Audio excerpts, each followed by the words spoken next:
આપ સૌ નિહાળી રહેલા છો વિકાસશીલ ગુજરાતના 33 નંબરના હાઈવેને ક્યાંક ડામર નથી, ક્યાંક કોઝવે પુલ નથી।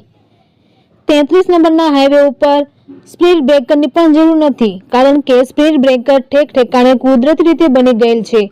વાહન ચાલકો આ 33 નંબરના હાઈવે ઉપર પોતાના ખાનગી વાહનો ખૂબ જ ઓછી સ્પીડમાં ચલાવે છે। 33 નંબરના હાઈવે પરથી એક પણ એસટી બસ પસાર થતી નથી, કારણ કે તમામ બસને આ હાઈવે પરથી પસાર થવામાં મુશ્કેલીઓ પડે છે।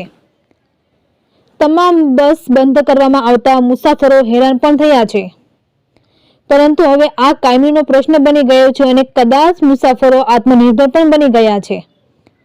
33 નંબરના હાઈવે આ બધી વાતો જાણીને આપને નવાઈ પણ લાગશે, પરંતુ આ વાત એક સત્ય હકીકત છે। અમરેલી કોડીનાર હાઈવે નંબર 33 તરીકે ઓળખાઈ રહેલ આ રોડ રસ્તાને આપ સૌ જોઈ રહ્યા છો। અમરેલી કોડીનાર, સાવરકુંડલા, કનકાઈ, વેરાવળ કોડીનાર સહિતની અનેક બસ એક સમયે આ 33 નંબર પર હાઈવે પરથી પસાર થતી હતી, પરંતુ ગીર વિસ્તારના છેવાડાના ગામડાઓ સાથે માલધારીના નેસડાઓ સાથે હળ તો અન્યાય કરીને તમામ રૂટને બંધ કરવામાં આવેલ છે।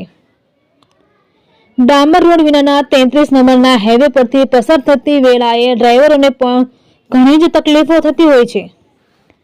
કોડીનાર અને અમરેલી વચ્ચેના ગાળામાં એસટીને પણ ઘણો જ ફાયદો પણ થતો હતો, પરંતુ એમ છતાં આ ડામર વિનાના હાઈવેને સુનસાન કરવા માટે કદાચ એસટી વિભાગને આવક પણ જતી કરવી પડેલ છે। શેમરડી ગેટથી આગળ ડામર રોડ પણ બનાવવામાં આવેલ છે, પરંતુ એમ છતાં ક્યાંક ને ક્યાંક ભ્રષ્ટાચારના કારણે ડામરની જગ્યાએ મસમોટા ખાડાઓ પડી ગયેલા છે। આઝાદીના દસકાઓ વીતી ગયા, પરંતુ અમરેલીના કોડીનારના 33 નંબરનો હાઈવે મંજૂર કરવામાં આવેલ નથી, તેમ ક્યાંક ને ક્યાંક વન વિભાગને જવાબદાર ગણવામાં આવે છે। ગ્રામ પંચાયતથી લઈને કેન્દ્ર સરકાર સુધી ભારતીય જનતા પાર્ટીની સરકાર છે, પરંતુ એમ છતાં ક્યાંક ને ક્યાંક મતદારોની અવગણના કરવામાં આવે છે।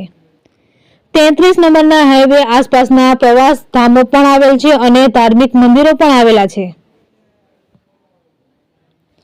વર્ષ દરમિયાન પ્રવાસીઓ પણ ફરવા માટે આવે છે, પરંતુ એમ છતાં સરકારી તંત્ર દ્વારા અવગણના કરવામાં આવે છે એ વાત ગળે ઉતરી પણ જાય છે।